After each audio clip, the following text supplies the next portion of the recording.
For real. All right, we are live. I'm telling you, the word on the bird. Y'all say I'm on the bird. These are the South Carolina studios right here when I hit this bird. So I just want to say greetings to everyone. Black Box Radio. We are in the building. I'm in the box, and we about to do our. We about to box up the airways for a minute for sure. I want to say the bbR pop up. That's what we in. And the pop up is a series that we do where we pop some great stuff into the community. Everything's about community conversations. Everything is about information. Everything is about authenticity. And it's about Black doing Black. That's what we do here. We're unapologetic about that. It's not to hate others. It's to uplift self, and definitely to have a relationship amongst our community and amongst ourselves, our children, our elders, everybody. This is an all-inclusive space for Black people. We encourage everyone to watch and everyone to, chime in. But we really appreciate who's going to be out there tonight. We got some good stuff. Good stuff. So we're talking math tonight. The math be mathing, and then the math don't math. That's the realization. And the realization of all of that, we got my resident mathematician. Let me tell you something, guys. If you go on our website, if you go on our YouTube and you just put all this math, it's going to be 32 videos. This brother right here and me got a relationship. I'm trying to tell you, he ain't new here. He is true here.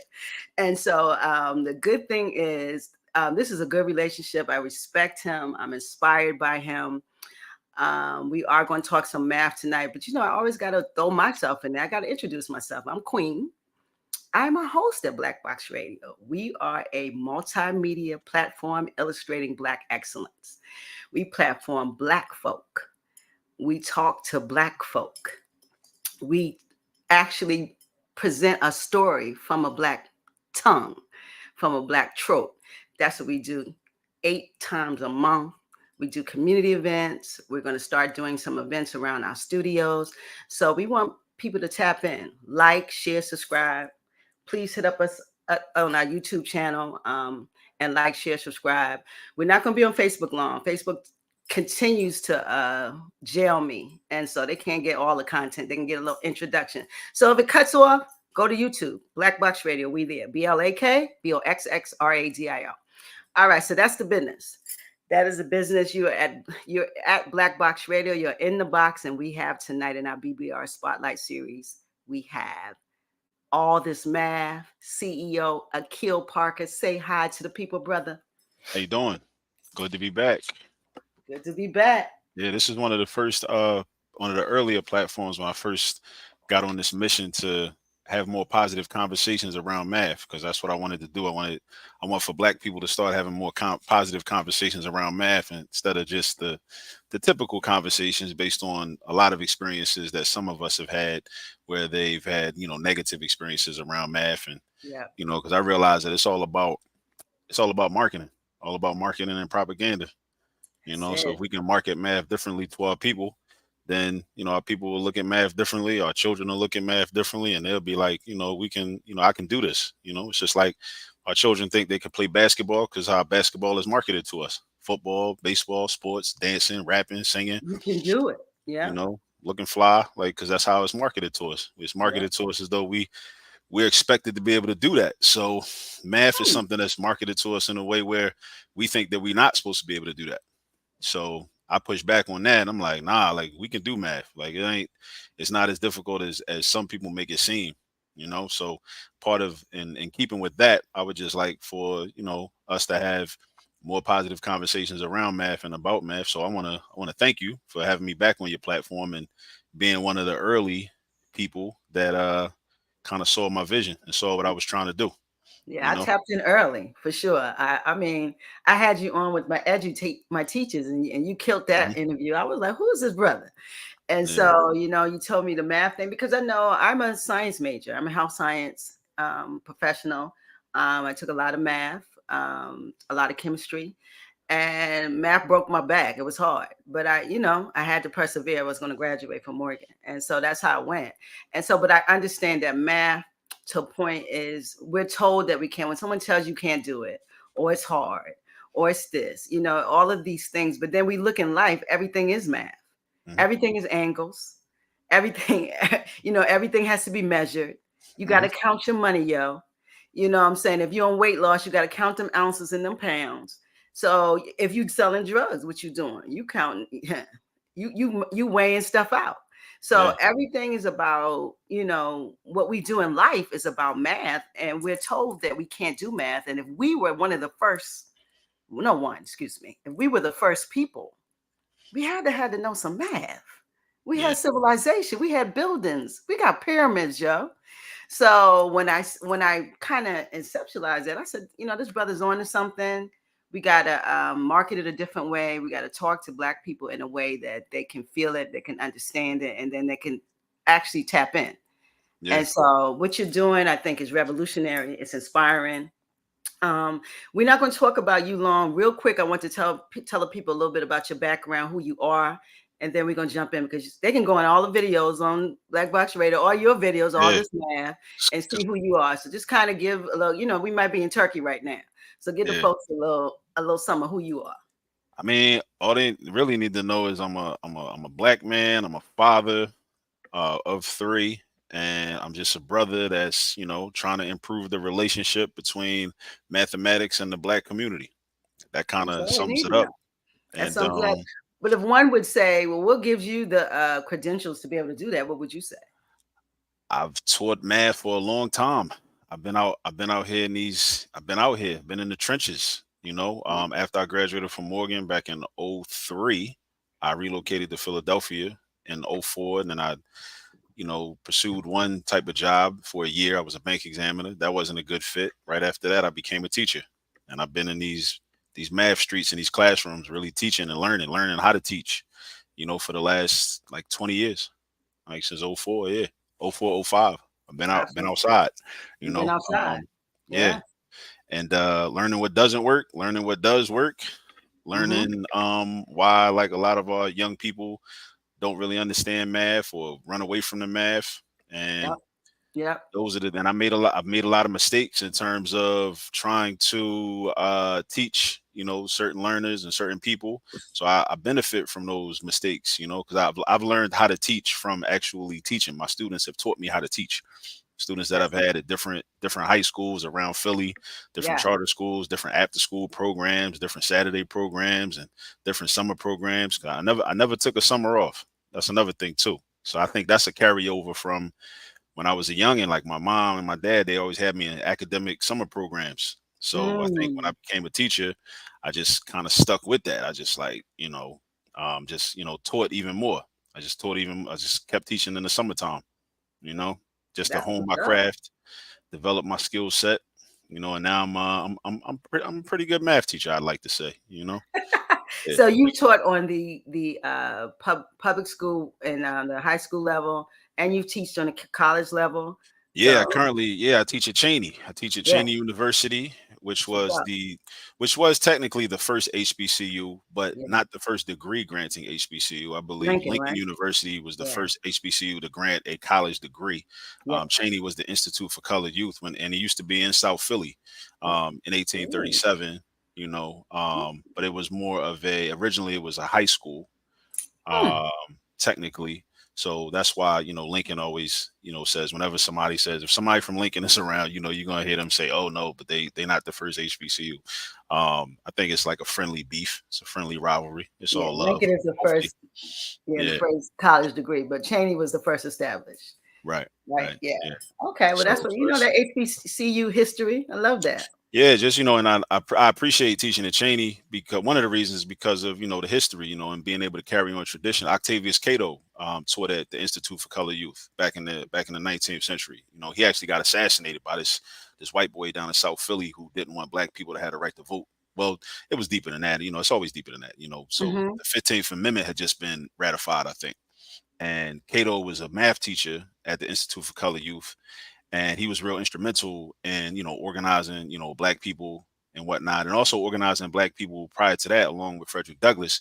He was instrumental in recruiting brothers to go fight for the Union Army in the Civil War, Mm. as well. So he's also he was just a dynamic brother, what I'm saying, like he Mhm. he was originally from South Carolina. His pop was a preacher, and they relocated to Philly.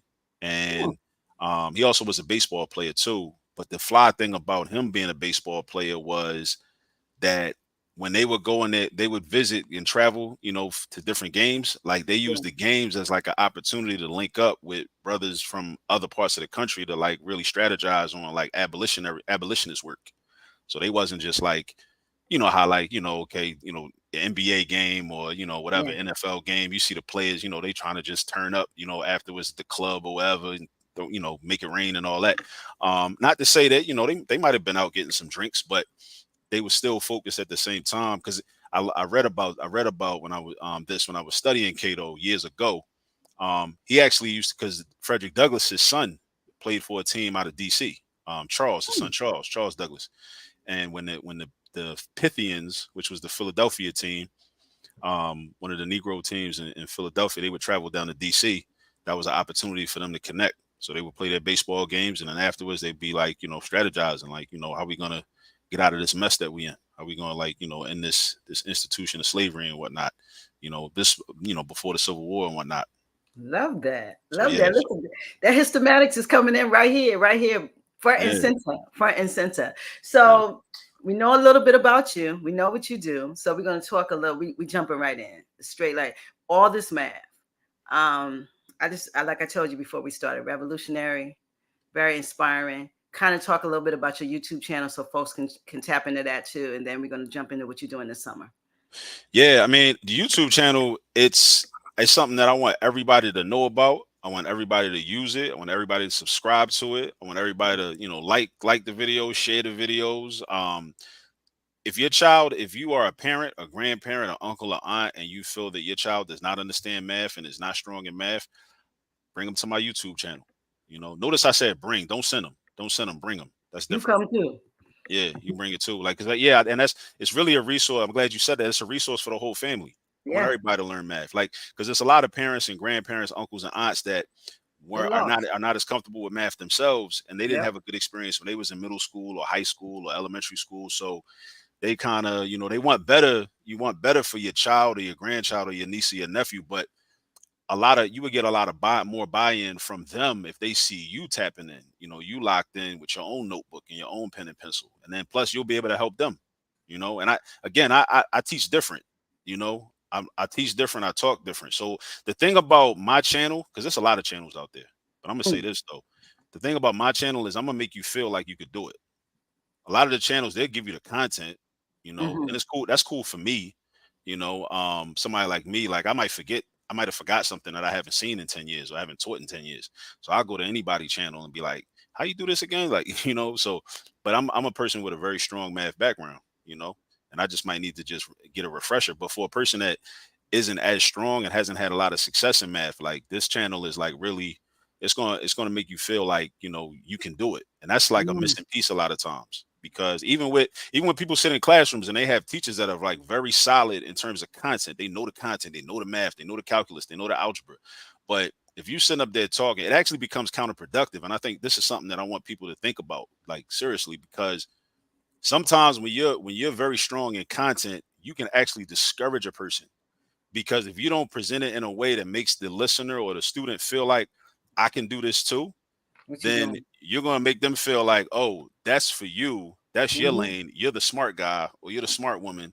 I could never be as smart as you. And a lot of that has to do with how you present the information.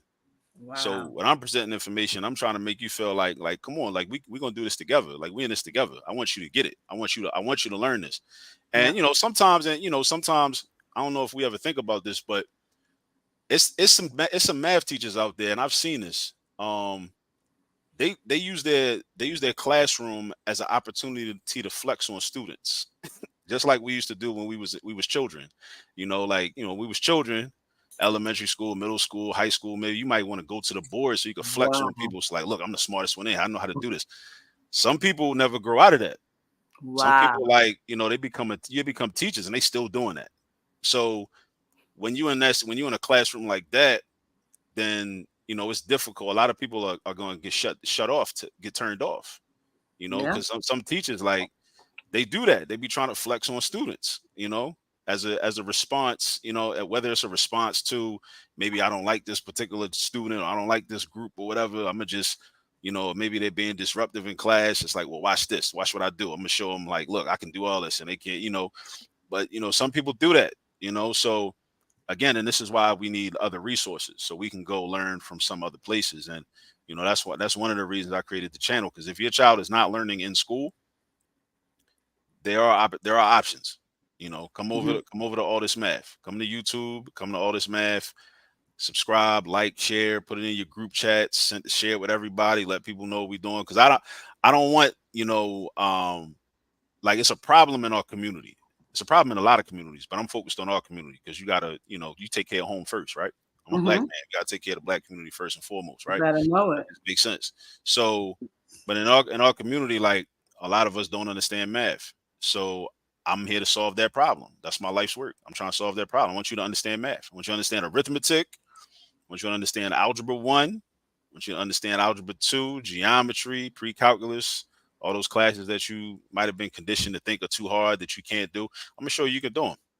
And we currently have over 700 videos on the channel ranging in Hmm. all those topics from arithmetic up to calculus 1. And I add content on a regular basis, and also I'm trying to also set an example for parents. That's why I include two of my children. My oldest son, he's a little camera shy. He don't like to get in the videos, but Asada, she's 12. She's in a lot of the videos. Yeah, she don't play. She's My a son, teacher. yeah, my son Kwame, he's just turned 5. He's in some of the videos, Yeah, doing that's his what's thing. up.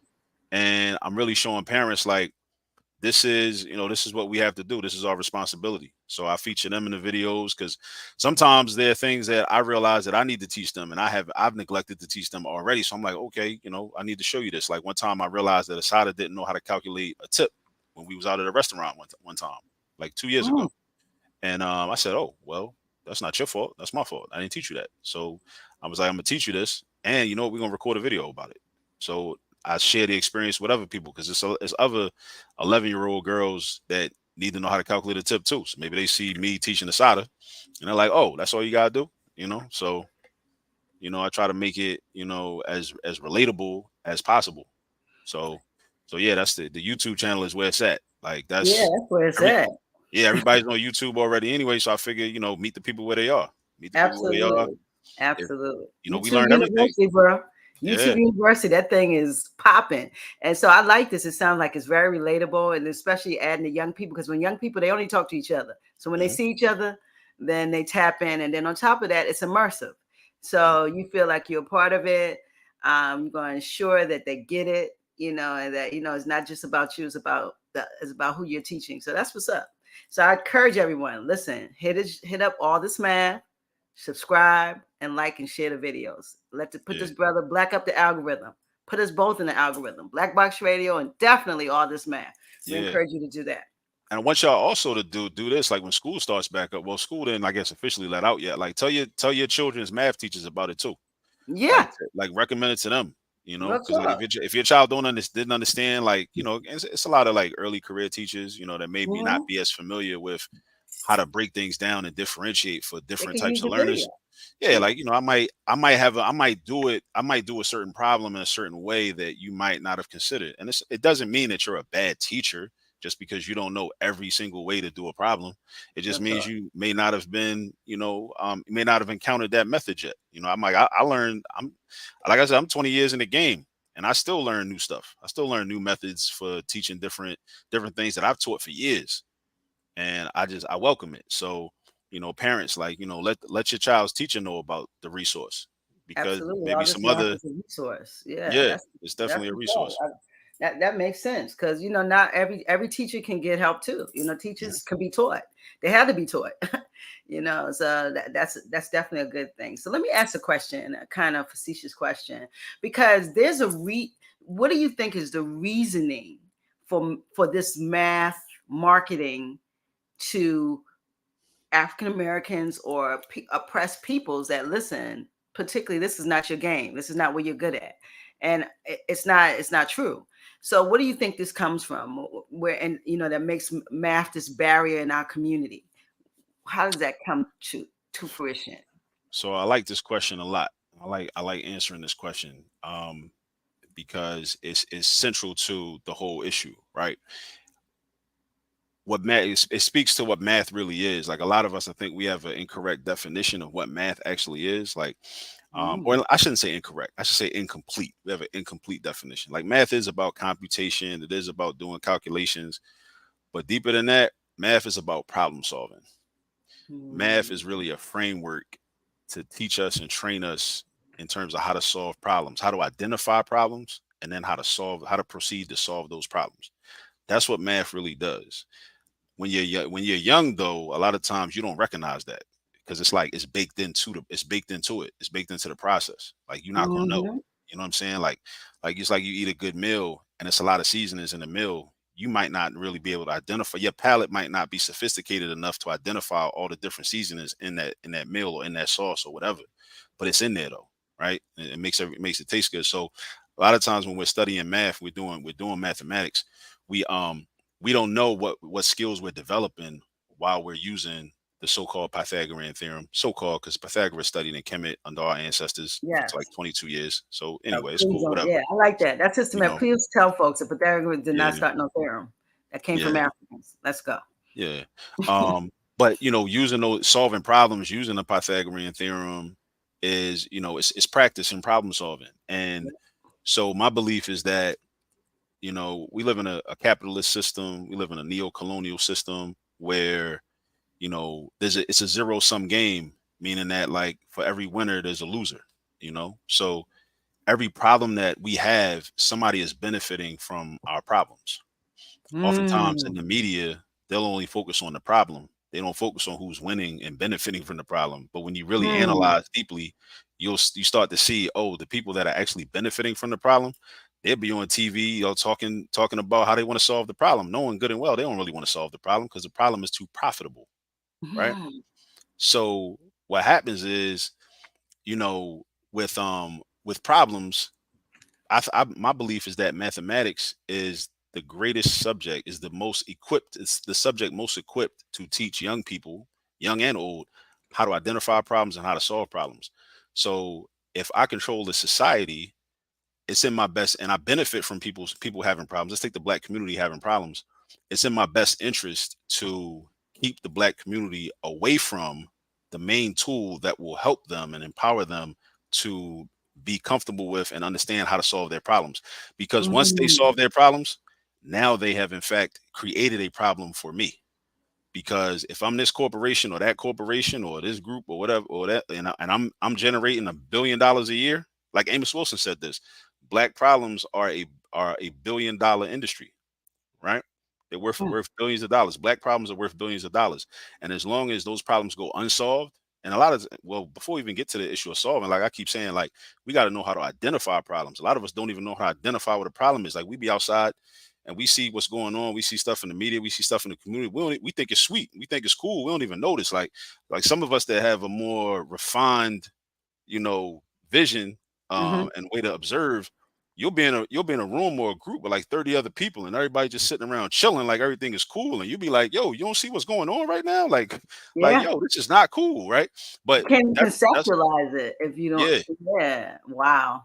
that's part of being able to do analysis, and a Yeah. lot of that analysis is taught, like I said, it's baked into math. Like in math class, that's Mm. what you actually end up practicing. You might not realize it, but that's what you're actually practicing. You're training your brain to think that way and to approach Yeah. situations that way, and it's very transferable. So then you go out, when the bell rings, you leave that class, go to another class, another class, the bell rings, the school day is over, you on the block, you walking down the street, you catching the bus home, you catching the light rail, doing whatever, you going through the world, you seeing the world a certain way. You're able to identify problems and analyze situations, to your benefit, but my Makes belief sense. is that why there's so much negative propaganda around math and why we're programmed and socialized to run away from math instead of running towards it is because we have to, it's a necessity. It's a political necessity. It's a political and economic necessity for us to run away from the math. Because once we really start to embrace the math, then we'll start to understand how things are set up and how these Yeah. things really work. And we'll be Yeah. able to actually make some real change. And, we won't be as focused on some of the, I guess, ancillary things because math is like central. to a Yeah. lot of this because But what is presented, a lot of what's presented is the fluff and the stuff that you need to look. But when you go in the middle, you're gonna need some math skills. yeah, yeah, Yeah. yeah. Especially Ah, when we talk about like nation building, nation building, like yes, sir. managing people, like how we gonna get food, secure food, clothing, and Yeah. shelter. How we gonna grow this and grow that, build this and build that. Then you gotta know how to allocate resources. You gotta get into the economics, of everything. You gotta have the math skills. Even when people talk about financial literacy, and I'm an advocate for us, having financial literacy. I think that's very important. I think it should be preceded or at least accompanied by economic literacy, because I think we should be having conversations, especially with young people, about like why Yeah. a lot of the things that you have to do, a lot of things that you're taught in financial literacy are defense mechanisms to protect yourself from the economic system is structured. But I think we should be teaching young Yeah. people to ask those questions, like, well, why we got to have a system where we got to, you know, Protect ourselves. yeah, What protect ourselves from this. Like, why we got to have a exactly? system like that in the first place? Why is So the system predatory? yeah, Yeah, exactly, yeah, you exactly. won't So ask that question if you're not even thinking. Why is it a yeah, predator? And correct. and So why do we have to now set up and put some of our funding towards protecting ourselves from something that we are actually built, that we're yeah. paying into? So the economic literacy, financial literacy is cool. I just think it should be accompanied by Yeah, economic literacy. But even with the financial literacy, like there can't be any true financial literacy without mathematical literacy, unless you just want to what we see on Instagram. We see people talking about how much money they made, or like they started this LLC and did this and did that, and what. But when it comes time, because eventually you hear these people tell all these stories and give you this information, it's like you're gonna have to roll up your sleeves and do some of your own calculations so that you yeah, can benefit from that information. But if you can't roll up your sleeves and take out a pen or a pencil and like start doing some calculations, then the financial literacy is only going to take you but so far. It really just becomes an issue in or exercise and just hearing people flex and talk about what they how successful they were, but it'll never transfer to you if you can't do math, if you can't do calculations, if you can't calculate. Okay, well, what should my monthly payment be on this credit card? How do I do the average mm, daily balance method? Like, what's the formula for that? Like, how do I do the algebra on that? If I'm yeah, doing the dealing with compound APR and all of interest. that. Yeah, Yeah, I'm doing you compound need to have interest a good versus credit simple card. interest. Yeah. Yeah, yeah, but you know what it is? That's a hustle too, though. So the Hmm. problem in this country is that we put that money is on the back of everything. So the hustle is let me get you financial literate, but really you're not all of it literate. You don't have all of the tools that make you literate. We're gonna give you the hustle part of it and get paid for that, and then people still out here in trouble Yeah. because Yeah. you said it's only going to take you so far. That's what I see. Everything's attached to the industry. We systemize everything, and these systems are which are predatory. They kind of what you don't know is what you gonna know because it's gonna whip you until you do know. Yeah. That's just really what it is. Okay, so yeah, that's a good answer. That's a good answer. So Yeah. you're saying that it's kind of baked in. Problems are lucrative Yeah. Definitely. We can't. If once we and start solving our problems, we create a problem. When you solve a problem, you create a oh, problem. I love that. Like if we ended all crime, like based on the way the society is set up, right? Yeah. Um, People always talk about, well, certain people in law enforcement talk about we want to lower crime. Like if crime Mhm. went down to 0%, we don't need that many Where they cops. gonna work?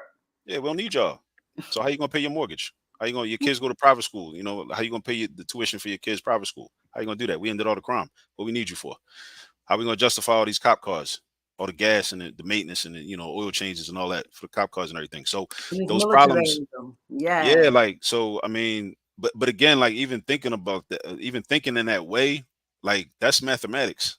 That's a mathematical Mm, equation, and really? this is why they can't allow children in Baltimore and even beyond, but kids in Baltimore City public schools or charter schools or wherever, like to be thinking like that. Because once you start thinking like that, then you're gonna start asking some different questions. Because the Yeah. key is that, Your mind is gonna conceptualize some other stuff because yeah, it won't be enough to be like we need cops. That's not enough. You know what I'm saying? You want to know, well, then if we gonna get rid of everything, then why we need cops? If we straighten society up and get these systems out to play, let everybody come to the table and have everything accessible, what we need them for? pretty much, And so that's something right there. Okay, I love that. Always love that. So you know what? You're a baby of Baltimore. You're Mhm, in Philly right now. We mhm, call that filthy. So you're you're in Philly right now, but you definitely are a Baltimore baby from Baltimore, Mhm. and you're definitely living in Philly, which is what's up. Love Philly, but this summer you dropping in and you're sowing some seeds in Baltimore. So tell us a little bit about that. Yeah, so this summer we're holding our first ever Histematics summer program. And what Histematics is where we basically it's kind of what it sounds like. We're combining history and mathematics. So we're using history as an entry point for mathematics, and we're also using mathematics as an entry point for history. Mhm. And this summer, I'll be in Baltimore for 5 weeks. We're holding a summer program for middle school students and high school students. We still have some slots left, limited slots, but we have more high school slots left than middle school slots. Middle school is pretty much almost filled up. But there's a link I'll put into the chat, for the application, that you can Please still do. fill out. And it's a free program. Actually, in addition to it being free, the students receive a stipend at the end. So there's no cost. We're gonna provide snacks every day. The middle school component is from 9 a.m. to 11 a.m. It's 2 hours. It's based on the study group model. So we're gonna cover different books. We're gonna be reading, excerpts from different books. And what I'm basically doing is something I've had a vision to do since I developed this Histematics teaching framework, which is use certain texts that I think all of us should be at least familiar with, all young people should be familiar with, and use those as math textbooks. So, for Mhm. example, we're gonna cover the autobiography of Malcolm X, and we're gonna use that as a math textbook. Now, what I mean by that is we're gonna read through it, similar to how you would read it, maybe in an English class or maybe in a history Mhm. class. But when we see different, quantitative information in the book, such as like, when Malcolm was born or, something Mhm. like that, like, okay, 1925, he was born. All right, cool. Yep. So everybody in the room, we might say, well, how old were you in 1925? And everybody in the room probably gonna look at me like I'm crazy. What you mean? Like, how old was I in 1920? I wasn't even born in 1925. But I'm being intentional. And this is the same Yeah. thing I did, how I introduced negative numbers to my daughter years ago when she was younger. I'm trying to get them to understand the concept of negative numbers because for all of us, if we think of a number line, our birth year is our zero on our own personal number line. So if we say, okay, well, if a young brother was born, I don't know, maybe in 2011, Mhm. and I say, well, how old were you when Malcolm was born? Malcolm was born in 1925. So Mhm. you do the subtraction, 2011 minus 1925. And then also, they should know like some mental math techniques that we can go over too. So I would do, from 1925 to 2000, that's 75 years. It's like $19 and 25 cents up to $20. That's 75 cents. So, 75 years, similar thing. But then from 2000 to 2011 is 11 years. So if this child was born in 2011, right? Mhm. So that makes them 13. This year as of 2024, the year Malcolm was born, they would have been, negative 86.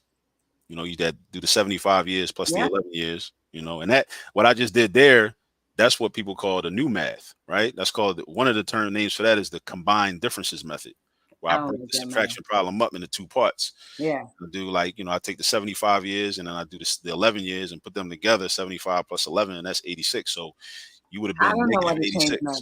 They made it more confusion to me. I'm like, keep it the same way. Well, I do want to talk about that. I'm glad you bring that up because Well, yeah, before yeah, you get yeah, out yeah. of Oh mathematics, yeah, because let me keep going with the yeah, yeah, that's the yeah, 'cause flyer right there. That's the that's flyer. the Let's get flyer. back to that. Let's get back to that other point in a minute though. But um because it ties into Histematics as well. But yeah, so one week we're gonna cover autobiography of Malcolm X. Another week we're gonna cover Asada, her autobiography. I want Mhm. young people to know about Asada, and a lot because these are people that like a lot of our young people they're not gonna learn about them in school. It's just not gonna happen. I'm past the point of like complaining about what public schools aren't doing. I don't expect them to do that. I don't expect like even Asada Yeah, herself. Like she thought about, nobody's gonna give you the tools to overthrow them. No oppressive it's group is never gonna gonna give you the tools happen. to overthrow them. So I'm like, I don't expect them Absolutely. to teach them, but it's got to be on us. Like we got Yes. to do that work. So that's why that's in that spirit. That's why we have this summer program. Because we got to teach the youth the things that they're not gonna learn. Normally. Um, And and they we want to gotta, learn this stuff. It's just yeah, that no one's presenting it to them. Who doesn't want to know about self or yeah, about their ancestors or how great they are? You continue to hear what you're not. And yeah, young people need to hear what they are. So when you add this history portion and they hear about our great leaders and our great ancestors, and it might be some who are just leaders now, but it will give them a backstory Yeah. of who they are, and then add that math in. We talking business now. We talking Yeah. real business. And We so we planting the see here seeds. it says, huh? Yeah, we just planting the seeds. Planting Yeah, the seeds. planting some real seeds. We see you got rising 6th to 8th grade from 9 to 11, Hmm. and then rising 9th to 12th grade from 12 to 2. So it's 2 sessions a day. Right. And it's from July 8th to August 9th, 2024. You hear that, guys? You see Right. that down there? The biggest thing on this thing said free admission, Right. stipend for participants. Right. I know all the other stuff is beautiful, but we love free. Hmm. And then we see you're going to get your math skills developed. Look at these Yeah. skills: arithmetic, algebra, geometry, statistics, data analysis, but also gain critical reading ability and critical thinking skills. These are all things that's transferable when they leave school, while they're in school. These are skills that we need. They're soft skills, but they're really hard skills now, because a lot of young people aren't getting them because of this technology that we into. They get past critical reading, they just go to Google. They get past thinking, they just go somewhere on the internet and let somebody think for them. So this is, and it's going to be fun. So on top of that, I know you're going to have a lot of fun going on. Yeah, we're gonna do some also do some, I mean, we're gonna have some good conversations. I like Yeah, to make things relatable and, real talk. draw parallels to, the lives of the students and the audience and whatnot.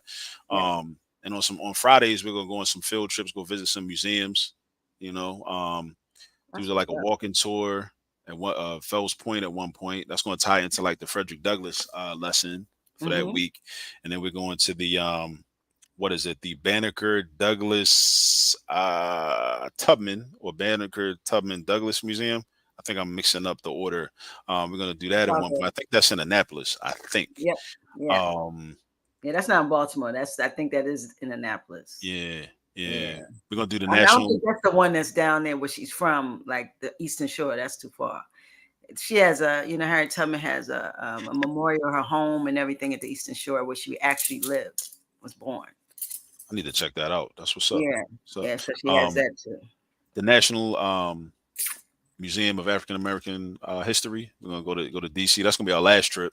The last Friday Oh, of the program, August 9th. And we're gonna do the Blacks and Wax Museum, and also the Reginald F. Lewis Museum.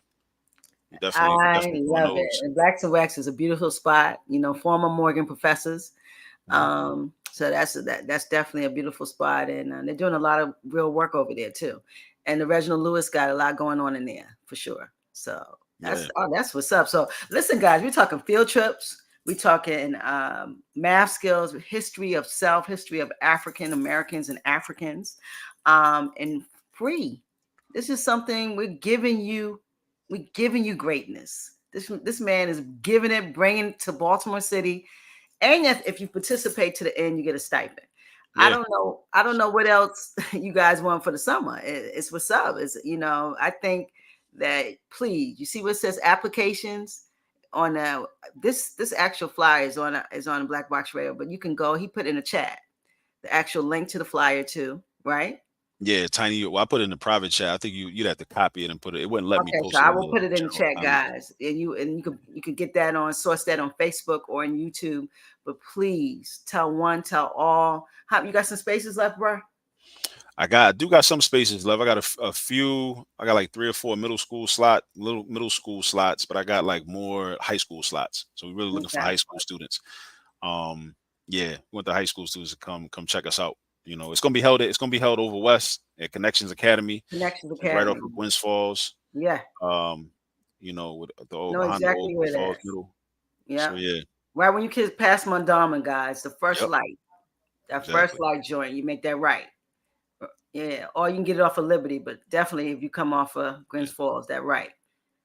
yeah. So, and that's at Connections, and so that's a black principal right there, right, bro? Yeah, my guy. He actually just What? got. He's been at the school for 20 years. He started out as a teacher in the school, and then progressed and became the principal. They actually just last Friday, they named that The section of the road, right? street they named their street for him. Principal Sidney Brooks Way. Yeah, I I'm love proud. that. I'm proud of my Listen, man. you got to connect us. I got to sit with him. Okay, I'll do that for you. Mhm. Yeah, Just to connect us. And one thing too, I'm going to tell you, I'm going to talk to you because one day that when I'm in Baltimore in July, I want to come to the camp, Okay. look at the young people, see what you're doing. Let's do a little quick live on that so folks can see the work you're doing. We definitely want to platform that. Maybe talk to a child or two. That'd be beautiful. Yeah. Just Just let me but know.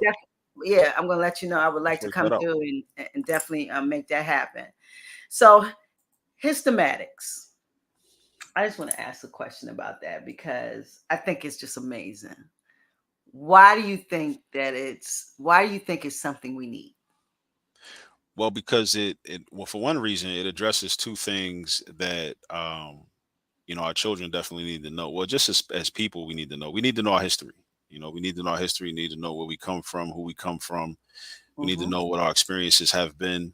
You know, um, and we need to be able to do quantitative reasoning, quantitative analysis, which is Yep. what math, another part of math. And there's nothing that says that we can't do those things at the same time. You know, Mm-hmm. um, I remember reading something that Du Bois wrote about, and when he was talking about him being in Africa and observing like the most perfect form of education that he had ever seen, like in his life. And he said he considered it to be perfect because it incorporated like every aspect of their lived existence was their education. Everything was Mm. educational. Everything they did was education. So it was almost like they almost didn't have to like school wasn't just education wasn't something that they just did in a building when you're relegated to a building for 8 hours in a day, and it's like, okay, we going over here to get education. Then when we leave the building, we not being educated no more. Like, no, like everything we do in life is about education. So with Histematics, we're trying to like blur the lines of the compartmentalization of even like of different disciplines. Mm-hmm. Because one of the things I have a concern about is I like it might be a young brother or a young sister. They might sit in math class and not have no idea about percentages. Might not understand how to Mm. calculate percentages. Might not understand the concept of a percentage, right? And it gets exposed in math class, right? But then Wow. the bell rings. They go to social studies. They sit in social studies. Teacher asks them to read a paragraph or read a page or a passage, right? In the Right. passage, they have to read information that includes percentages. They may be a strong reader in terms of like phonetically knowing how to like recognize symbols, knowing how to recognize syllables and syntax and parts of speech and all of that. You can sound like you know what you're talking about, right? When you read words and read sentences and whatnot. Read a percentage, it's fine. The social studies teacher doesn't know that you don't understand the concept of a percentage. So it's like, how can you understand that information that was in that passage if you don't understand percentages, if they're talking about quantitative data, right? Mm. So the math is required for you to even understand the history. So many of us, we don't under we when there's math involved, we're at a loss, Yeah. and we might be able to, it might seem like we know what we're talking about, but we really don't. We don't know what's going on, right? Right. So what I want to do is I want to show people how you know Some they can mosquito. actually understand. They can understand by understanding math. They can have a better understanding of other subjects as well, because in Mm. so many different areas, like math is so foundational. You know, so and that's why that's one of the reasons for Histematics. Another reason is for personal reasons. A lot of times, like throughout my teaching career, when I might have been teaching a geometry class or a pre-cal class or algebra one, and we in class and I'm going over my lesson and I'm like, in my mind, I'm like, yo, man, I feel like talking about Paul Robeson today. I just want to talk about Paul Robeson because I was reading his autobiography last night and he did some fly stuff and I want to tell these students about it. So I'm like, I'm trying to figure out a way to like organically incorporate that into the lesson, and I might just want to talk about like Harriet Tubman. I might want to talk about Asada Shakur. I might want to talk Mm-hmm. about Ida B. Wells, and Got some it. some of those people. But I was a math teacher, right? But so I had to figure out a way to incorporate it and make it make sense.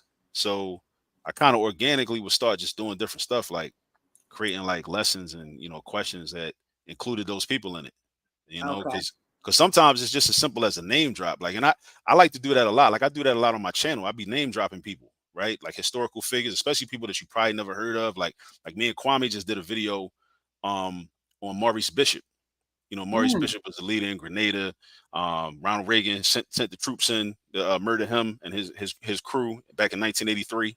Because they were anti-colonial. mm-hmm. They were trying to create a better world for everybody. Uplift black people and all that. The powers that be can't have that. So, and Kwame did a little video. We talked about Maurice Bishop. And that's on my YouTube channel. So I like the name drop. Like I get that from, growing up listening to hip hop, listening to commercial rap. How the rappers, my favorite rappers always name drop this brand or this designer brand or this white man that was a mafia in the Italian mafia, name dropping all these different brands and these different car companies and these different clothing brands. And I'm like, I learned all of that from them just name dropping. So I'm like, we could teach our own children about black revolutionaries, brothers Yes. and sisters in the black radical tradition that's in the same exact way. Like we really could do that. We could do the same thing, just by name dropping. Because sometimes it's just that simple. It's like somebody might have never, like if you never heard of Amilcar Cabral, nobody ever said his name to you. Then how would you know about him? You wouldn't know about him, right? So, I at one point I didn't learn about him till I was an adult. I was a grown man. I never learned about him in school. Never learned about him as a youngin. But when I learned about him, I was like, he's kind of dope. As an example. And he was a person that was from Guinea-Bissau, and he was one of the people that was supposed to go to Portugal because Guinea-Bissau was a Portuguese colony. He was supposed to go to Portugal. What they wanted for him was, okay, you go to Portugal, you study something, and then come back and be again Amos Wilson, another Amos Wilson line, be the black face of white power in Mm, Guinea-Bissau, right? Be that buffer class, yeah. right? Right. So but he ended up studying agricultural engineering in Portugal, Mm, some college in Portugal, and then and while doing that, he learned the value of land and ended up becoming a revolutionary and ended up being a leader in PAIGC, which is a group that was fighting against the Portuguese military and the Portuguese government to try to gain freedom for African people in Guinea-Bissau. So, but if you never heard of Amilcar Cabral, then you wouldn't know that, right? mm. So it's up to us to like just name drop, just put these people out there, and then like Put it out there. people Yeah, can do go do their that's research. fly. That is so fly. Listen, I love Histematics. We got a question, bro. So let's get to that. Hey, Lakita Dyson. Thanks for joining us. She says, "What will your program provide? My daughter is going to the ninth grade." So we have some slots for we have some high. She will be one of our high schoolers. She will be in the second session from 12 p.m. to 2 p.m. Um, Yeah, so we would like I said, we're going to cover each week. There's a 5-week program. We're going to cover different books. We're going to study different books and also do math problems that arise out of those different books. So one week it'll be the autobiography of Malcolm X. Another week it'll be the narrative of Frederick Douglass. Another week it'll be Asada. Another week it'll be Black Power, and another week it'll be the Miseducation of the Negro by Carter G. Woodson. The creator of Negro History Week, which grew Okay. into Black History Month. Black History So Month. we're gonna go through those books, and so they're gonna get exposure to those books, right? They're going to get exposure to like critical analysis of text and also math. Like we're going to be doing some algebra, some arithmetic, maybe even some geometry based on the different information that we cover in the excerpts from the book that we cover. So basically what I'm doing is it's like a math class, but it's not, because instead of it being us using a traditional math textbook, we're using those books as the math textbook. So we're going to be reading, getting familiar with the content in there, and then I'm gonna have created like word problems, and that's another Mhm. thing too. Like, so when we talk about the MCAP exam and state Word testing and everything, problems. and it's the same thing across the country, right? Yep. It's all about word problems. All word It's all problems. about word I problems. took it. You know, it's all about Yeah. word problems. Like a lot of young people, well, a lot of people when we grow up and we age out of school and then we look back, then we like this wasn't relevant or they didn't teach us about this. A lot of the relevancy comes from the word problems, but in a lot of classrooms, either the teachers aren't as equipped to teach the word problems, or the students don't really understand the word problems. Because the word problem, like some people say stuff like, well, they should replace algebra 2 with financial literacy, and I'm like, I don't know about that, because if you really, like I said earlier, if you really want financial literacy, you're going to have to do some algebra. So it's like, yeah, we could do financial literacy, but I'm like, what type of financial literacy do you want? Do you want something just like real superficial, where I'm just sitting back, like where the teacher's just sitting back talking about how somebody made money, or we'll talk about budgeting, which is has very basic, requires very basic arithmetic, or do you Hmm. really want to go in? You really want Yeah. to go in and really like Yeah. calculate some things and really figure some stuff out, so we can Exactly. do some serious decision making in terms of how we want our financial future, your personal financial future, to look. In order to do that, you're gonna have to do some algebra, and we can't Real we can't talk. avoid the algebra. So when people say, well, we should just replace it, it's not a either or situation. It's a both and situation. It's a both So and. it's a both and situation. So yeah. So in terms of like the financial, like if we're talking about financial literacy, then you gotta have a math foundation. Like math is the foundation of so many things. Financial literacy is one of those things. Like math is the foundation of that as well. You know. Yeah, and we Um, talked about that earlier, but you said it has to be attached to economic literacy, right. because you can math the problem, but if you don't understand economics, you're gonna have financial literacy is gonna take you but so far. And Right. so, because I see my sister Lakita said something, financial literacy is the utmost importance, and it is. But we have to attach some things to that. We got to understand math for sure, Mhm. and we got to have economic literacy so we can applicate Yeah. and understand the application of. Am I She correct? asked, yeah, definitely, definitely. She asked, Lakita asked another question. Can you tell us Yeah, another she statement? did. Yes.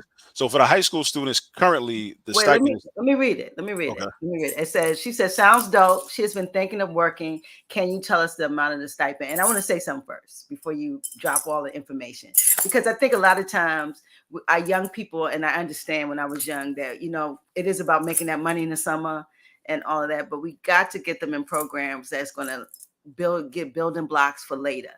And a lot of times this is work, it's fun work, and you get field trips every Friday. You get snacks. So I think we got to kind of retool our children's mind and understand that the real work is getting through the summer, is enhancing what you've learned during the year. And I don't public school in Baltimore is an issue, and schooling is an issue. So we have a program that is black owned, black ran, and understands black children.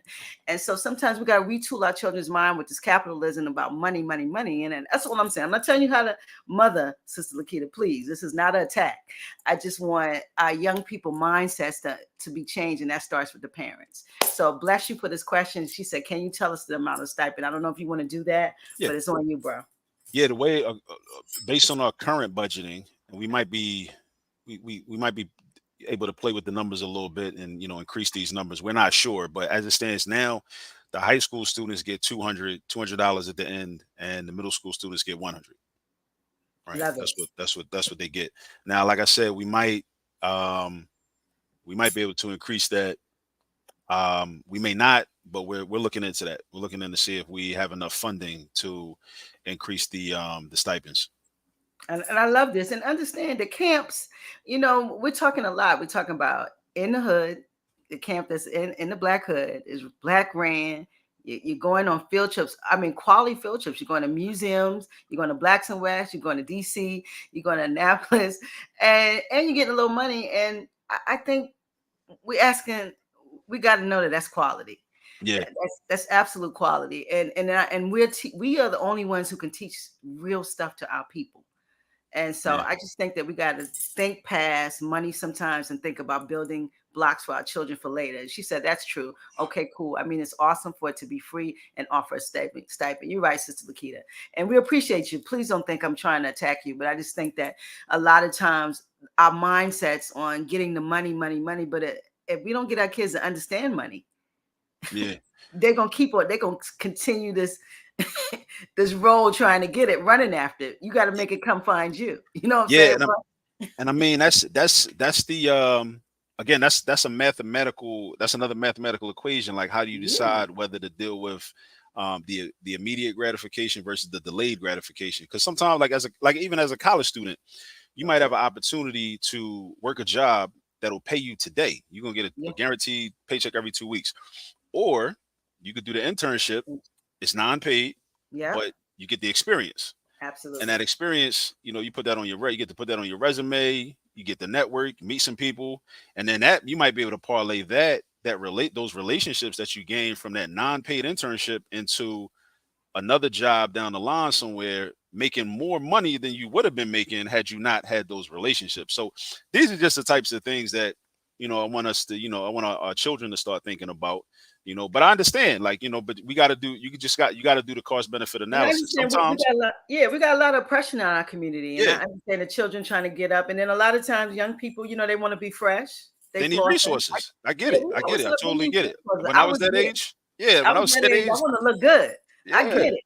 But looking you need good resources. now sometimes is a problem for later. Yeah, And that's what the immediate, and that's again math is being able to problem solve. Like, what right. is the best problem at this moment? Well, how do you solve this? Do we get money now, or we work towards what we're gonna get later? And I know young people don't think of later, but that's gonna be the parents to kind of Yeah, say, listen, yeah, you going to camp, shorty. yeah, And it's a free camp. Ain't like you coming out your pocket. So listen, I'm stressing to the community. Tell all the high school students. He got a few spots for middle school students, but high school is where he has some openings. Sister Lakita, if you know some other parents, please tell them. hmm We want to really and equip our young people. Our legacy is them, and they have to want more than just go get that money. They got to know how to applicate the money. They got to know how to compute what to get more money. They need to know percentages. And when people trying to get some percentages from their money, you know what I'm saying, hmm brother Akil, they need to know all of this stuff. And if they're not familiar or in love with math, there's gonna be some issues out here. yeah, yeah. I don't want nobody, because people will rob you with a handshake and a smile Really, if you don't know the math, and you won't even know it. That's the sad part about it. You won't even know that they're robbing you, you you know, better know it because they'll smile and it's all about they'll play with numbers, and if on you don't, you. yeah, They if you don't give you you understand, think you're getting the best deal, but them numbers on the back, just like loan application, there's number one for that. The points on the back for the mhm, bank person and for the title company. You got to understand what a point is and what a percentage is, because you come to the closing cost be $50 million, and it's going to the people who servicing the loan. It's not even going to your mortgage. right, And so you got to kind of understand this stuff. And we didn't learn this in school. So I want my young people to know it. I yeah, had to get this on the fly and actually lose a lot to learn a lot. And we got to stop that with our young folks. We living in technology now, and this brother is bringing something that I think is next level to Baltimore City. And we always complaining about education and kids not having enough. Here we yeah. go. I learned a lot growing up in Baltimore. I had a lot of good teachers. I Yeah, did a lot of summer programs, and it's important to just it's important to pick up the baton at some point and provide to the next generation what was provided to you. you Because better I know you it. know I benefited a whole lot. Growing up and coming up in the '90s and the late '80s, and like especially like the summer programs and some Saturday programs during the school year, some after school Yeah, programs, and if those people had not created that programming and put in that work so that I would have been able to learn the things I learned, I wouldn't be who I am. So I'm very thankful for that. And one of the ways that I repay that, and I thank them, is by passing it on, real talk. and carrying on the tradition. Like I talked about earlier about Octavius Cato at Institute for Color Youth or Cheney University. Mm-hmm. I work there. Been teaching there for the past 5 years in order to carry on that tradition, that he laid out. So I'm trying to carry on this tradition out in Baltimore, where I grew up at. Because you could have do this in Philly. This brother live in Philly. He's Yeah, come to Baltimore, yeah, guys. I mean, he's a BMore. He's from BMore. Wherever you go, you always gonna be from Baltimore. But he yeah. actually lives in Philly, and he's bringing back to his hometown because he sees the need. He understands the hood, and it made him who he is. And I, so, I listen, we do got it. I do we it. got I to do it for support my that. hood. I Yeah, really, I really do. I really do. we I really really do. do. That's I where don't, it's at. I And don't just so, I don't just say it like some of the rappers. Some of the rappers always be like, "Oh, I do it for the hood." Like, you don't do it for the hood, bro. nah, You don't you ain't even you doing don't nothing for even the be hood. you're not even you're not really about that.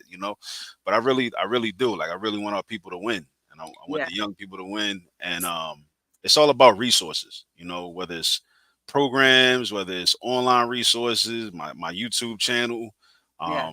my book, my first book. Did we talk about my book last time? No, I was on there. listen, I think we talked to you. Came on with, you had, you've been on a few times. Yeah, yeah. Because Yeah, you put your book out there on here too. But we're yeah, gonna talk about the book. Before we talk about the book, that's yeah. next. I want to tell Sister Lakita because she probably wasn't on. Listen, go to his channel, sis. Go to All This Math on YouTube. You're gonna see some videos. You'll see this brother. He incorporates his kids, so your daughter can see somebody her age, you know what I'm saying, or see young people who are learning this math thing and breaking this thing down. So go to his subscribe. Thank you for subscribing to Black Box Radio. I love you for that, sister. But definitely go to All This Math, and also that can help you too, because this math out here is killing me, sister. Mhm. It's killing me. So I need to go to All This Math too. All right, Yeah. hit him with the book, bro. Talk about that book. The book. Well, actually, before the book, you want to talk about like the purpose of the benefit of the new math. Yeah. Oh yeah. Talk So about the yeah, benefit. It's a benefit. What? Tell definitely, it to me. definitely a benefit. So one of the things is this, like so when I was younger, I would always marvel at these people that I came in contact with that could do these like what I thought were very like complex calculations, like In their mentally, head. right in their head. Yeah, Yeah. like 3,419 times 781. Like they would just be able to do it in their head, right? Because I Yep. only knew how to do that on paper, right? Yeah, I I gotta couldn't do go it in my head. 1, 2. But what I didn't know is like it was like like a video game. Like they had cheat codes. Like there's a Mm. code for everything. There's like these different strategies and algorithms. Like for all of that. Like there's all types of stuff. We don't get taught that stuff. But I think what the Common Core math does is it kind of introduces us to some of those different ways of doing mathematical calculations. So it's kind of like the people that we was real impressed with when we were young that could do that mental math. Like now it's like that's become mainstream, right? Ooh. But here's the problem though. Well, here's the challenge. Teachers have to be trained in order to really deliver it, in order for students to really understand it. Because they And a didn't lot of learn Common times, Core. yeah, they didn't learn. Yeah. They may not have learned that way. And a lot of times, teachers don't have the proper training or enough Mm. time in with it. Enough time to practice. Just their craft. So Yeah. that's why if I had things my way, I would advocate that all teachers in their undergraduate program, and even when they start teaching, like I think they should offer tutoring. They should be tutors, because when you tutor, you get an opportunity to see different learning styles, like Mm. up close and personal, and also you get an opportunity to like develop your own methods of explanation. You know, but a lot of teachers don't get the opportunity to do that. I got a mosquito in here, bro. I'm gonna kill Oh man, him. Sorry. I hate Sorry, but yeah, but parasites. that's yeah, that's mosquito. He's Yeah, really getting on my nerve. But yeah, you're right. Teachers are important. A yeah, lot of times we say, well, like, what's wrong with this class? But it's sometimes the teacher's not teaching in a way that they're getting it. yeah. And teaching is something that you gotta be developed. You gotta develop yourself. Like I think I'm a pretty good teacher now. Hmm. I know for a fact I'm much better than I was when I first started in 2005.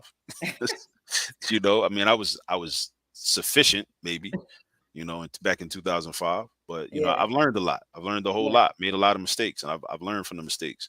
You know, so but teachers need support. You gotta support the teachers, and like yeah, they need coaching too.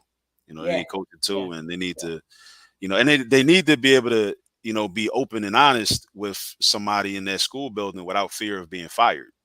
Because I think that holds a Mm, lot of teachers back from speaking up. Like, yo, like, because some teachers be out here struggling, like drowning out here. Like, yo, like I don't really know how to relate to this group or this homeroom or this section, or I'm not really good at this section. Teaching this topic. And sometimes you be like, and I mean, I have felt that way before. I'm sure I'm not the only person that ever felt this way. Like, in the yeah, classroom, like early in my career, I'm like, well, I don't really want to say nothing because if I do, then they're gonna be looking at me like, well, damn, he can't really teach, so we might need to get rid of him. And yeah. I'm like, I got a whole baby I gotta take care of. I can't risk that. I got mouths to feed out here. There's So no firing going on over here. I got to be yeah. quiet and I got to keep my head down and keep it So going. but fortunately, like I said, the way I'm built, I just instead of speaking up sometimes, when I probably could have, I try to get real autodidactic. I'm just like getting Mm. books, like buying books online or whatever, and just really Yeah, going yeah, home at night, like trying to like really grind and like really make sure I get a better understanding. yeah, And and some people will do that. I think more people should, but if some people don't do that. But I think like teachers need a lot of support, which is again why I made the channel. The channel is not just for children. It's not just for parents. It's also for teachers. So I want teachers to be able to like go to my channel because really, I didn't realize this at first, but my a lot of my video content is like professional development because when I teach it, what I've been teaching at Cheney and prior to that, what I was teaching at LaSalle University here in Philly was I teach math. I've been teaching math methods for like the last 6 to 7 years, right? So math methods is basically me teaching education majors how to teach math to young people, to their future Yeah. students who will be their Oh, future students. wow. So a lot of that comes across like because a lot of times in my videos, like I'm not just teaching it to the student that's trying to understand the concept. I'm also like naturally what happens is I end up talking in a way like I'm talking to the parent that I want to be able to understand it so they can understand how to explain it better to their child. Or I'm also talking to the teacher that might need some help with understanding how to explain this concept or this topic so that they can better explain it to their class. Right.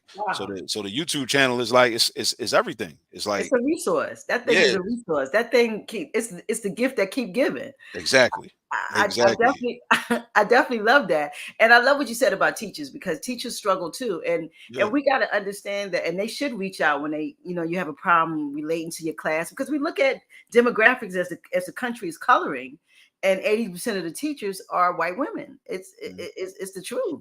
And so a lot of times the classes might not be what they're used to or what they're not used to or any other teacher, not just color, but also culture has a lot to do with it. And so, having places where actually they can see and actually go resource to the channel, all this math.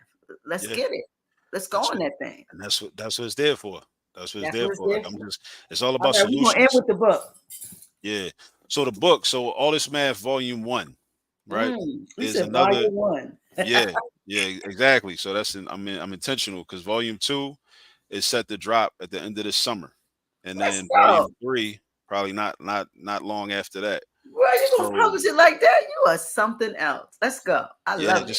just trying to play my part. So here's so that's what it looks like. It's available on Amazon, right? It's on. We're approaching our 1 year anniversary. We're approaching the Doing one it. year anniversary because this dropped what, June 18th of last year. It Yeah, dropped tell the June 8th. people the name. It first came out June 18th of last year. How to Use All This Math Volume 1, and it's a picture of supposed to be me on there with Asada. Because Asada's in a lot of my videos. Yeah. And what the book really is it's a resource for parents, grandparents. Again, it's all about resources. Parents, grandparents, uncles, aunties, whoever, right? Um, what I'm doing is I'm trying to help our people understand that we can't keep sending our children into school and into math class what I consider cold. We can't send them in cold. They got to already have some prerequisites. It's kind of like in a Gotta be relationship. warm. Men, Yeah. as brothers, we want women to bring certain things to the table. Sisters, y'all want brothers to bring certain things to the table, right? Yep. So our young people got to bring certain things to the table when they go into math class, right? You can't go into the algebra class not knowing your multiplication facts, right? We can't do that. And a Yeah. lot of that happens. A lot of that is happening. It's rampant, not just in Baltimore, but throughout the country, because um they're not practicing enough. They don't get enough practice. So what I'm doing here, what I do in the book is I lay out specific examples of everyday Mm. things that you're going to encounter, like when you go grab a snack from the kitchen, or especially in the summertime, kids be home, they be eating all day long, right? So All parents day. be getting mad, right? So they grab a bag of Doritos or something. Everything has a label, everything has a weight on it. It's got the British Hmm. imperial system with the ounces, it's got the Yep. metric system with the grams. Real That's an talk. opportunity to do something that we call dimensional analysis. Dimensional Ooh. analysis is just a fancy way of saying like unit conversions, or at least one part of dimensional analysis is unit conversions.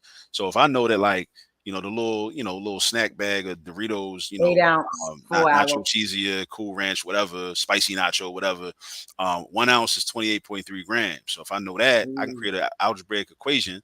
And as a parent, you can ask your child, well, if 1 ounce is 28.3 grams, how many ounces is 50 grams?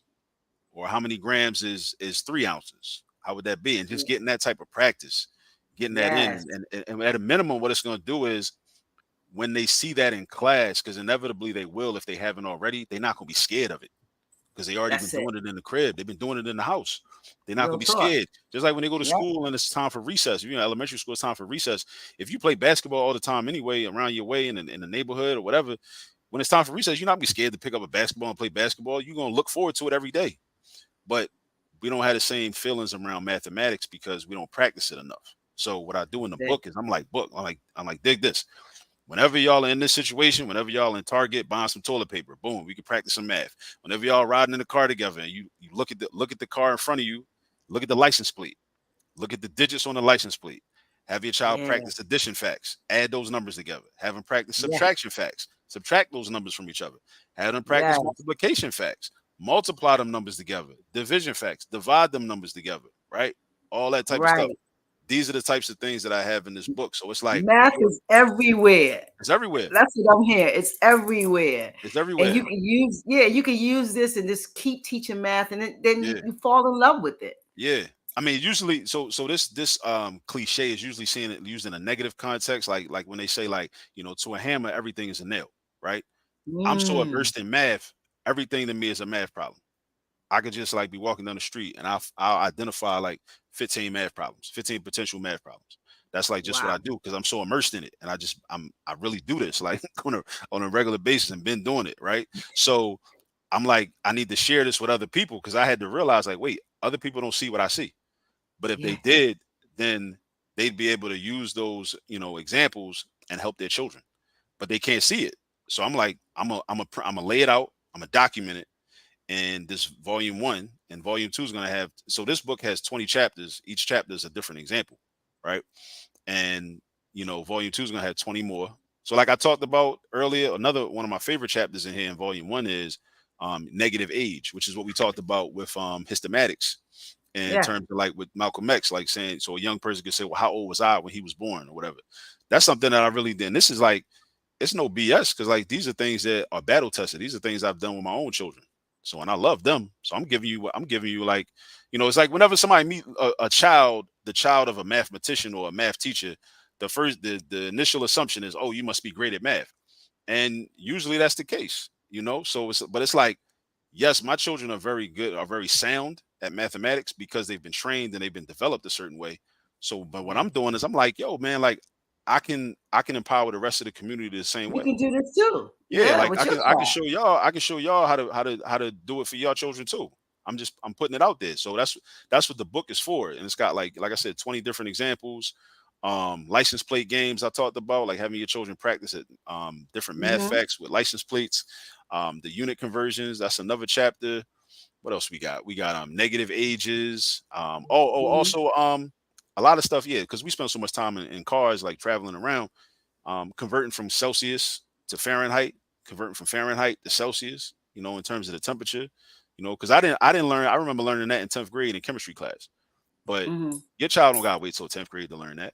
Your child can learn that in elementary school. Like really, Yeah. like we could teach that. So, but the thing is, if you teach it to your child while they're like 7 or 8 years old, it's a simple equation. If you teach them when they're 7 or 8, by the time they get to 10th grade and the teacher presents it, it's like, oh, okay, cool. This is just practice. Because that's what I want too. Like I remember studying, H. Rap Brown, shout out to him. Imam Jamil Alameen, Wow. he's a political prisoner to this day. Yep. One of the things he said in the back in the 60s or the 70s was any institution that you don't control can be used as a weapon against you. So we don't control the Ooh. schools. We don't control the schools. So they can be there. A Ooh. lot of the times they're weaponized against us. Right. Ooh. So I think that with that in mind, I think that schools that we don't control should be spaces for practice. I don't think that they should be spaces for primary education. I think our children Hmm. should be educated in the home and in the community, in the neighborhood, by people that love them Hmm. and care about them, right? Hmm. And then when they go Yep. to school, because we don't know what school, you don't know what the situation is going to be when your child going to the school. You don't know, right? It's like you rolling the dice, right? I think they should be Hmm. able to practice the skills that they already have, ideally. Like that's my goal. So that's again back to the resources. In order for that to Yep. become a reality, the community has to have resources. We can't just tell black parents, y'all need to be doing this, y'all need to be doing that, y'all not doing that. You gotta give people resources. It's not enough to That's just it. say what y'all should be doing or like, try to like land-based people because of what they not doing. You gotta provide the resources. Now, now once I The provide you the resource. resource, if you like nah, I'm cool, then that's a different situation. I tried. I did everything I could, but Yeah, you did we gotta everything you provide the could. resources. We gotta provide the resources to the Listen, people. So you got the channel, all this math. I need guys to subscribe, like, and share. Look at the videos. Teach yourself. Parents, it's for you. mhm. Elders, it's for you. Everyone, it's for everyone. So we need that. And then he got a book out, guys. You got to Yeah, check out the book. So it's on he got Amazon. volume one. Yeah, Huh? volume one is on Amazon. It's on It's on Amazon. Amazon. You can pick Yeah, that up. So these are all teaching tools so we can get acclimated to math. And then the last thing I would say, math is you said math is the framework for problem solving, to recognize the problem and commence to solve the problem. That's that's it, what it right? is. It's the framework. That's what It's the it framework. is. It's for problem That's solving, but also critical thinking. Oh, let me ooh, say this. Let me add this too. And this is where word go problems ahead. come back into play. Consequential thinking. Consequential things. When we Ooh, talk about it's a lot of conversation in Baltimore, Philly, all over the country about gun violence this, gun violence that. A lot of people throwing money at nonprofits that claim to address gun violence. My yep. thing is, I wanna partner with some of these organizations too, because long term, a lot of the shooters, they can't do math. Ha. So if they could do math and had a strong math foundation, the streets wouldn't be as sexy to them.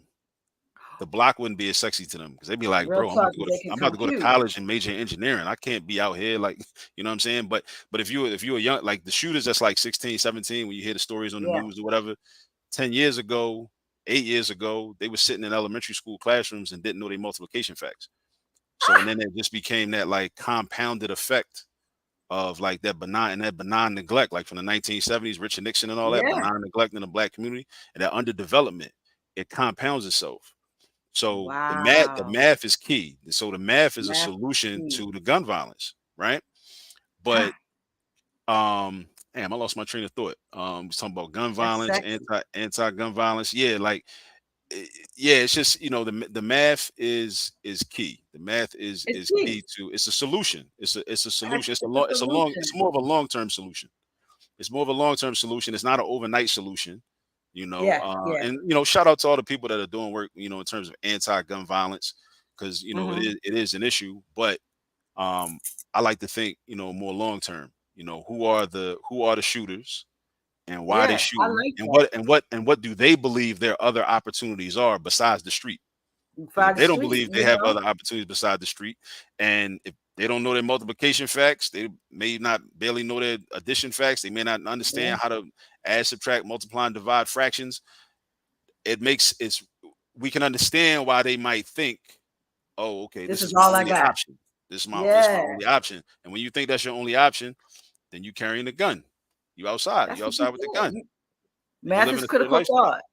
So Yeah. I'm trying to prevent that by saying, listen, I want to teach you, math, so you have some other options. Now you might still go that route. It's not foolproof, right? You might still go that route, but at least you have an option, you I know. agree. I agree. I love that. I love that. Is that your jewel? Because you got a lot drop a jewel on us before you go. Yeah, I think that's what it was. Yeah, so like I said, I lost my train of thought. I was going in the direction. I went off on a tangent. See, math term, geometry, tangent, right? Went off on a tangent and I couldn't come back. I was doing too much, you know. Okay. But Well, I should have wrote listen. it down. Listen, what you've laid out tonight is a beautiful sermon, and it's always a pleasure to talk to you. I mean, this math thing, I was just fighting to get through math to get to that degree, bro. But I know that even though I have my degree, a lot of people say I never use my degree, but you use it. You don't know you're using it. You're It's using principles of it. Yep, it's You're baked always in. It's the baked in. It's ability in the to think. sauce.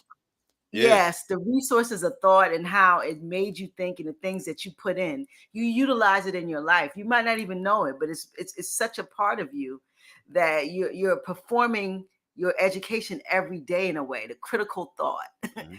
of life comes from a education framework, and math is a framework to that in a lot of ways. So I encourage folk, listen, get your math down, get to all this math, subscribe, like I said.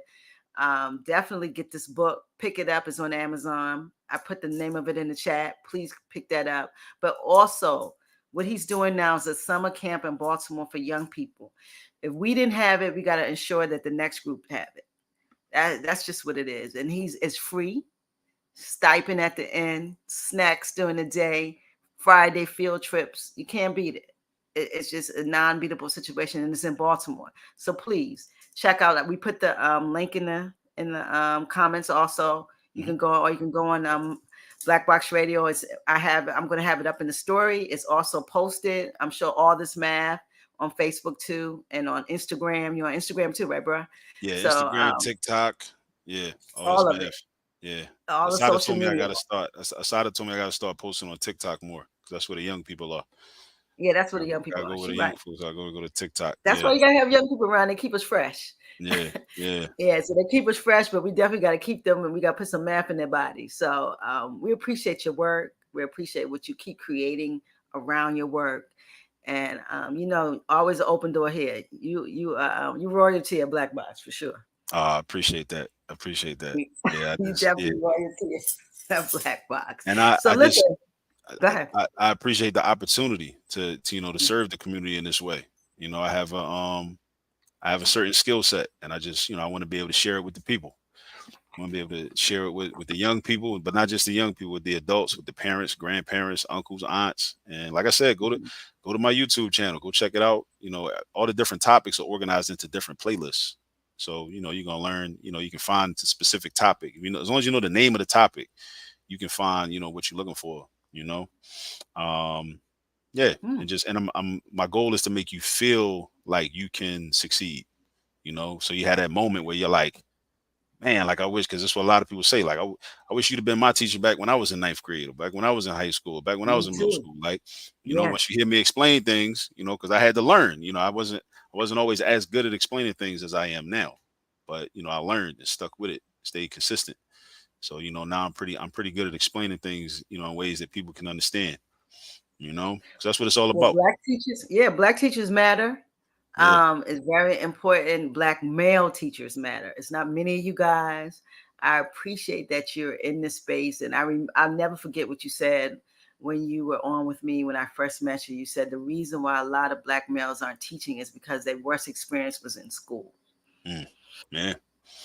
They don't want to be in the class. They Um, want to be in the school. They want They to be in the don't, building. yeah, they don't want nothing to do with school. And so for you to be in the classroom and create outside the classroom and continue and do things with your children, you're gonna leave a legacy. And we appreciate you that for that. And keep up the good work. I'm trying. I'm gonna keep going. Trying to That's play right. my part. Nothing beats a failure but a try. You know That's it. right. That's right. Yeah. So Black Boxes, we get ready to get up out of here. Listen, like, share, subscribe this joint. Remember, subscribe to all this math. Subscribe to Black Box Radio. This is black content coming from black folks, but also we're empowering folks. It's all about empowering the community and for all of us to grow. Please check out what this brother's doing. He's definitely doing some great things in community. I want everyone to have a good night. Let's get some deuces on them, bro. And we out of here. Deuce up. We gone, brothers. We gone. Good night, Peace. guys. Hold on for a minute, bro. Don't go nowhere. Good night, Black Boxers.